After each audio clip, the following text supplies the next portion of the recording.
Eu sou Cristina Braz Paulino, sou aluna do curso Superior de Tecnologia em Gestão Pública do Instituto Federal de Rondônia, do Polo de Urupá.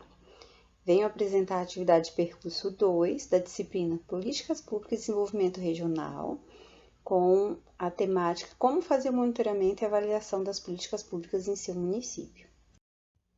Para entendermos como deve ser feito o monitoramento, é importante sabermos o que são as políticas públicas. Então, a partir da segunda metade do século XX, a produção acadêmica norte-americana e europeia se debruçaram sobre estudos que tinham por objetivo analisar e explicar o papel do Estado, uma vez que suas instituições administrativas impactam e regulam diversos aspectos da vida em sociedade. Ou seja, nesse sentido, pode-se concluir que as políticas públicas estão diretamente associadas às questões políticas e governamentais que mediam a relação entre o Estado e a sociedade. E as políticas que mais se aproximam da vida cotidiana são as políticas sociais, aquelas que são comumente organizadas em políticas públicas setoriais, como, por exemplo, a saúde, a educação, saneamento básico, o transporte e a segurança, dentre outras. As políticas públicas apresentam um ciclo que está dividido em 6 fases, porém, a figura que eu estou apresentando, o monitoramento e a avaliação estão separados, vocês vão estar visualizando 7 fases. Na fase 1, ocorre o quê? A identificação do problema, ou seja, que precisa ser solucionado, né, através de uma gestão de política pública, ou seja, um grupo de pessoas com capacidade técnica vão estar identificando, no caso, os problemas que a sociedade apresenta em busca de uma solução. E para que esse problema seja sanado, também depende do orçamento público, ou seja, ele vai depender do que o governo tem para poder estar aplicando, né, na solução desse problema. Na fase 2 é criada uma agenda, onde é elencado os itens, ou seja, os problemas por hierarquia de prioridade. Aqueles que são mais urgentes vão estar no topo e, de acordo com o que vão sendo sanados, né, vão se concluindo, então, essa agenda.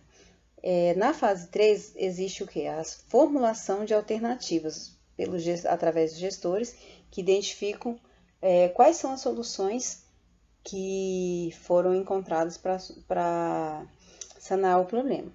Já na etapa 4, ou seja, na fase 4, existe a tomada de decisão.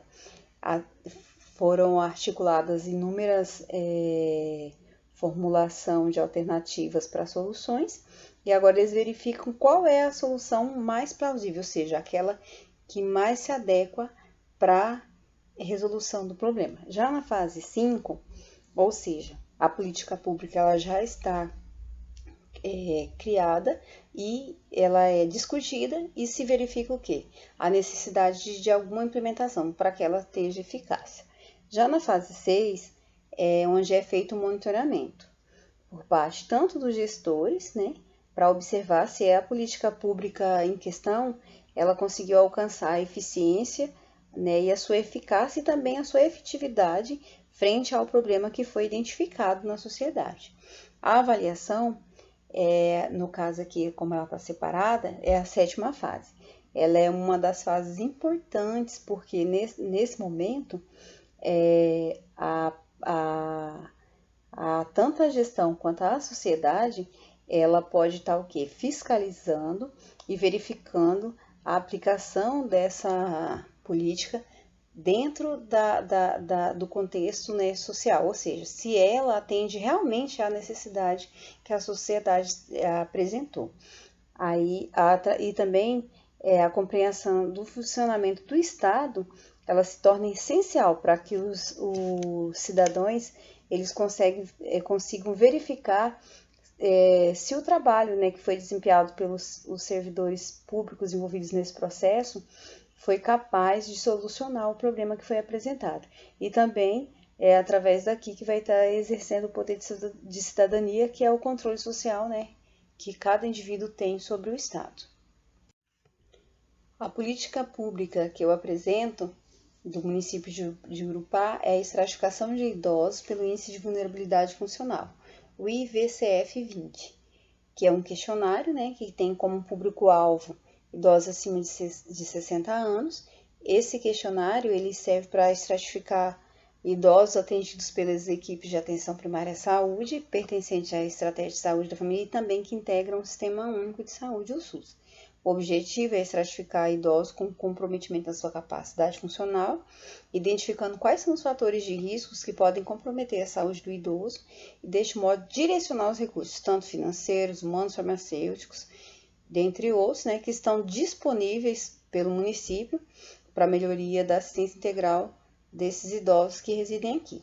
Os custos que foram utilizados pelo município foram recursos humanos, material de mídia impresso, que foram utilizados na capacitação dos profissionais e também para a realização da aplicação do questionário do IVCF 20 e posterior preenchimento da caderneta do idoso e entrega das mesmas aos idosos e também para os seus cuidadores. No caso, tem aqueles idosos que estão acamados, que têm alguma dificuldade de estar recebendo esse instrumento, foi entregue então aos seus cuidadores.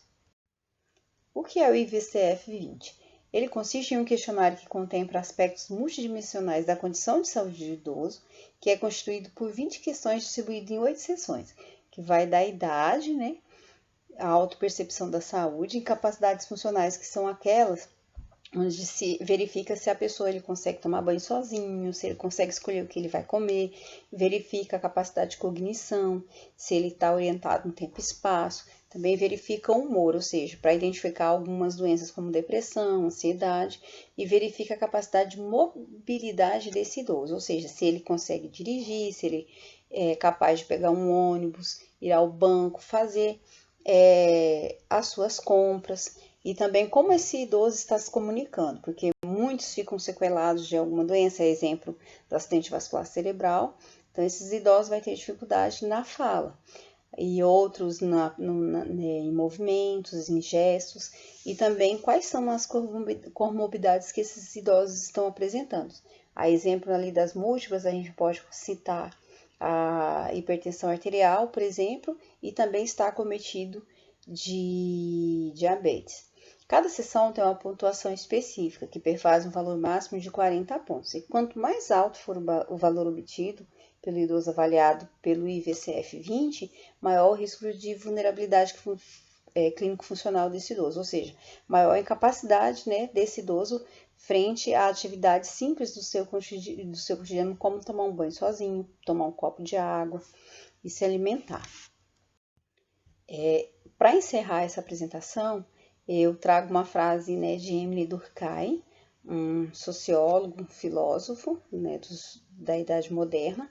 O indivíduo ele só poderá agir na medida em que ele aprender a conhecer o contexto em que ele está inserido, a saber quais são as suas origens e as condições que dependem. Ou seja, para que nós possamos participar das políticas públicas, nós temos que estarmos sempre buscando conhecer o que está sendo feito no município onde a gente reside, a nível de estado, a nível de país e também a nível mundial.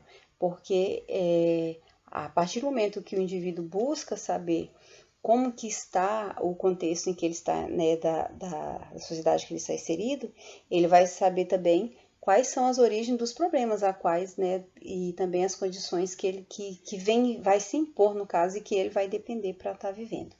E aqui eu encerro a minha apresentação. Muito obrigada.